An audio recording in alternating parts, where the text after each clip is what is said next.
Joining us this evening to explore the global resurgence of authoritarianism and its implications is Associate Professor within the Alan Gray Center for Values-Based Leadership at UCT's Graduate School of Business. He's also the founder of the Center for Analytics and Behavioral Change, Professor Camaren Peter. Professor, good evening. Thank you so much for joining us tonight.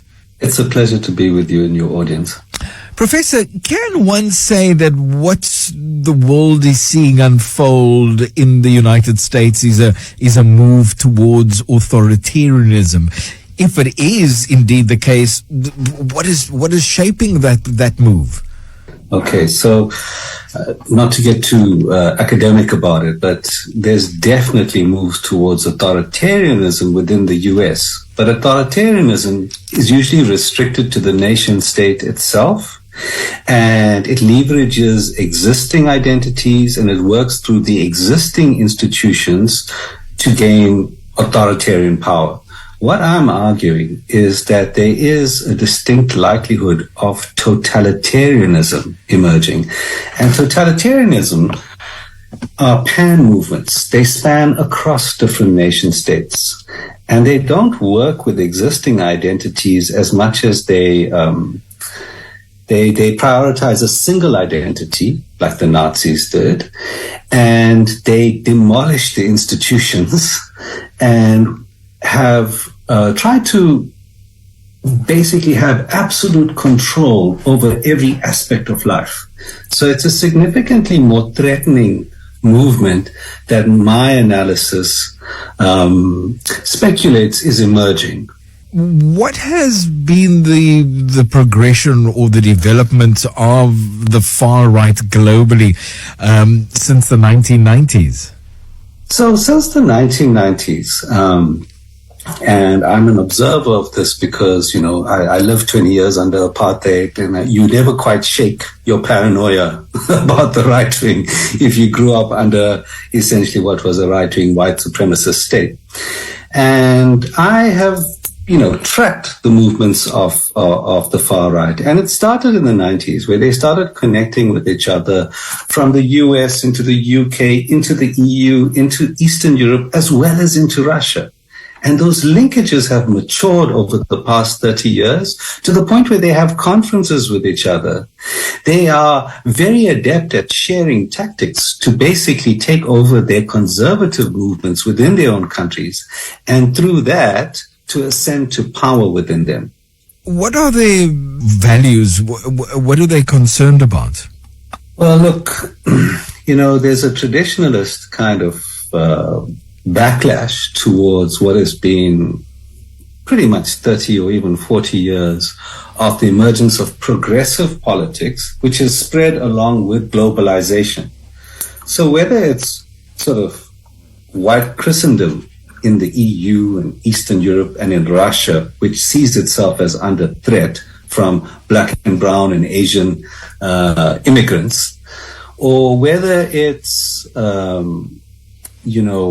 traditional Islamic countries like Afghanistan that see themselves under threat from globalization and liberal progressive kind of values. I think what joins them is a sense of wanting to reclaim a history that's often imaginary. It's a nativist, revisionist history of times when things were better and less confusing and more straightforward. And where men were men and women were women, In simple terms, that's what I think it's largely about. It's a rejection of global progressive politics. But we mustn't forget that, particularly the bloc that I'm talking about from the US into the UK, into the EU, as well as all the way into Eastern Europe and Russia, I think it's largely a reaction towards the multiculturalism of those societies. The US has pretty much always been multicultural, so it's quite bizarre. But in Europe, there are very strong old traditionalist elements that see themselves and their ways of life as being eroded. And I think politicians have been very astute at capitalizing on those fears and paranoias and have entrenched it. Just for some evidence, the Viktor Orban, who has set the standard for an authoritarian state capture. I mean, he controls the media, the oligarchs, the judiciary, every aspect, of their core sectors, the media as well. And that's the model that the Heritage Foundation have adopted with Project 2025. They've been talking to Viktor Orban. And he mobilized the fear of Syrian, Muslim immigrants fleeing the war, overwhelming Hungary. The truth is Hungary has hardly any migration into it. But he still managed to basically foster fear of their white Christian values being eroded by an influx of refugees. Professor Camaren Peter from UCT's Graduate School of Business is also founder at the Center for Analytics and Behavioral Change, joining us this evening on SmileFM, highlighting the specters of global totalitarianism. You're welcome to share your thoughts on 0829 904 904. And within this specter, if I can use that again, of global totalitarianism, Professor, where does Donald Trump fit into this? Well, Trump is either the useful idiot with the people behind him setting the agenda, but the agenda works for him because it keeps him out of jail. It puts him beyond reproach now that they have the Supreme Court, the House, and the Congress. It also affords him an opportunity to enrich himself. And one should never forget that has always been first and foremost in Donald Trump's radar. Is how does he, and I think this is a big pension plan for him, not dissimilar to other rulers in those positions. I mean, just think of Jacob Zuma.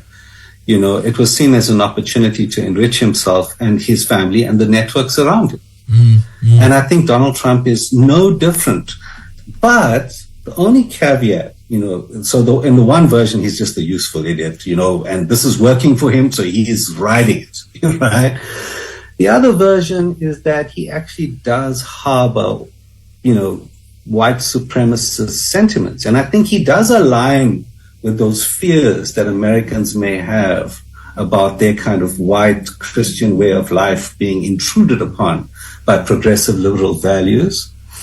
He does have a history of, he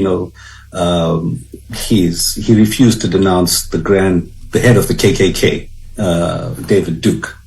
He has brought right-wing kind of, Nazis like Nick Fuentes, the sort of real white supremacist pundit. He dined with him. He invited him to Mar-a-Lago. He has released the Proud Boys, the Oath Keepers. He is signaling to them that in some way he approves of them. When the Charlottesville sort of protests happened, which turned violent, he blamed both sides, if you remember. He said both sides, there were bad and good people on both sides. So he was trying to equate far-right supremacists with liberals and progressives, which is a very different kind of animal. Even though there's extremist language on both sides. So I'm not sure, but I do think that his personal worldview does align with a more far-right conservative mindset. What role is Steve Bannon playing? He was quite instrumental and quite prominent with his previous campaign, getting him elected in 2016. There seems to be somewhat of a shift come this time around, though. Bannon is an extremely smart, astute observer and actor in this space. This is someone who really understands how to manipulate public opinion. He was co-founder of Cambridge Analytica, which was central to Donald Trump's winning the presidency in 2016. He is also the founder of Breitbart News, one of the founders of Breitbart News, which was instrumental in growing and fostering particularly male and white male American outrage at what they saw was the erosion of their primacy and their sense of, well, they don't see it as that, they see it as their sense of well-being and their importance and the value that they bring. But Breitbart News was instrumental in creating these right-wing echo chambers, which grew the support for Donald Trump and this agenda amongst young, white, college-going males. So it expanded this far-right movement. I think anyone who underestimates Bannon is really doing a disservice to what's transpiring.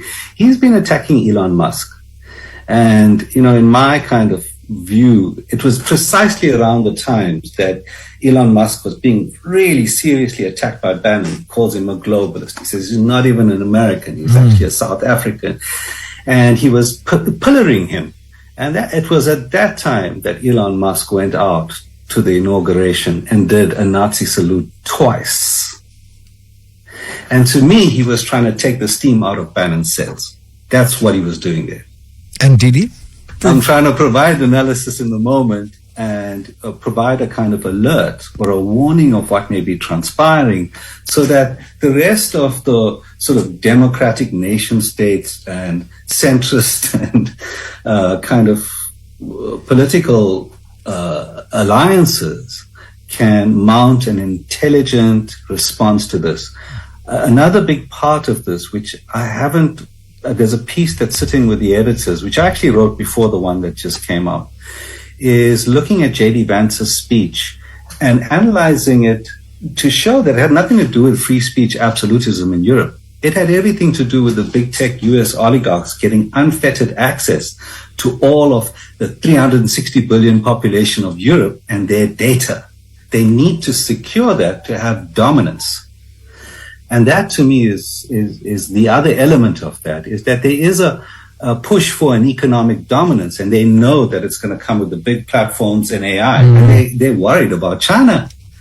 And that's why they're doing this. In my view, it's another push for global hegemony in a far scarier scenario than we've seen until now. And you say as well, Professor, that this impact of this move towards totalitarianism is yet to be felt. There are some worrying signs, as you pointed out. How is the far right, in fact, and have they leveraged themselves, for example, on social media and in the mainstream media around Project 2025?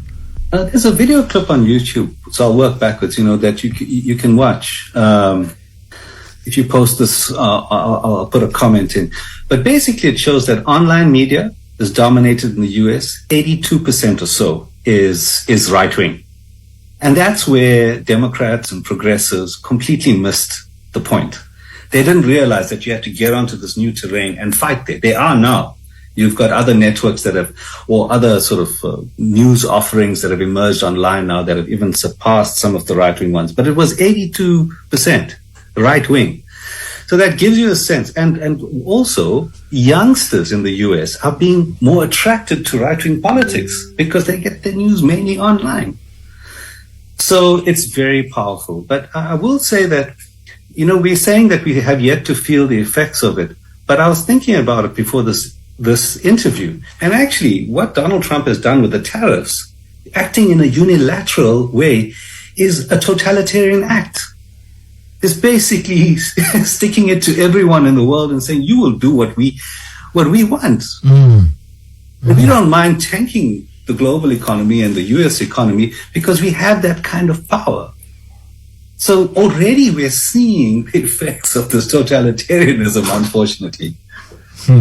With the far right steadily progressing, as you had mentioned already, since the 90s, what sort of politics has emerged in the European Union, in Latin America, and in the US? And what does this mean for Europe? They seem to be absolutely key here. You have an emergence of right-wing politics across the world, from Philippines under Rodrigo Duterte to India under Narendra Modi, across Eastern Europe as well. I mean, I detail it all in my article, but it's very, very many countries that the ascendancy of right-wing parties has been quite prominent. But I think the key is that there's more of an, not just ideological, but also a kind of, I'm trying to put this in gentle terms, sort of an alignment on the basis of what they see as white Western Christian values. And so on the one level, there's more of a resonance with the European bloc and even the Eastern European bloc. But it's not restricted to that. It's also important economically for them to have dominance in those markets, particularly with the big platforms which control their media, which control how people think or heavily influence how people think, as well as having unfettered access to their data. And it's very scary because, as we're seeing, online media and social media are playing an increasingly and staggeringly large role in manipulating the outcomes of elections. Lastly, Professor, what does this mean for South Africa? Oh, that's $1 million question for us. I think we've got to play it very smart moving into a multipolar world. We've got to be pragmatic, so use our head and our heart, align with where our values may align, but also be pragmatic about what non-aligned allegiances we have and how we can make best use of that, position ourselves well. So I think a safer multipolar world might be one where, let's say, Europe is currently looking to China, but they will also look to Africa, and South Africa will play a key role there. And maybe even the Middle East and North Africa in forming different kind of poles and trading arrangements which we can work with each other. And I think instead of it just breaking up into kind of, the Western Bretton Woods kind of, well, that's under attack now anyway, but instead of just a Western versus BRICS polarity, so a bipolar world, we need multiple poles emerging in the world that can hopefully provide some kind of counterbalancing against each other so that we end up with a bit of more stability. So I think we've got to play it smart. If I had the ear of any kind of diplomats in South Africa, they should be working diplomatic relations right now and getting ourselves really aligned with the kinds of blocs, regional blocs like the EU and countries that we share ideological as well as kind of our principles with in many ways, and even those that we may not share all our principles with, but that we respect in any event, like your Chinas, for example, and be aligning ourselves and linking ourselves more closely with them so that we can buffer the effects of what's happening with the US. I would also say that we should be trying our best to mitigate what's happening with the US and try to broker some sense of reason. But I see there's one of the Republican senators is trying to get a bill through the US Senate, I think, which is to impose sanctions on South Africa. So I think we're in a very difficult position with the US right now for the next 4 years. And if Donald Trump gets a third term, which is illegal, but he says he's going to do it anyway, then we're in for quite a bit of strife. But it's also an opportunity for us to really capitalize and consolidate our other alliances and build good relations with them and find some stability through that. In the short term, though, I think it's going to be horrific, the impact of the funding cuts, trade war. Professor Camaren Peter, Associate Professor within the Alan Gray Center for Values-Based Leadership at UCT's Graduate School of Business and the founder at the Center for Analytics and Behavioral Change. Appreciate your time and your insights. Thank you, Professor. Thank you for joining us. Thank you, Benito. It's a pleasure. Smile. It's pretty amazing. 98.4 FM.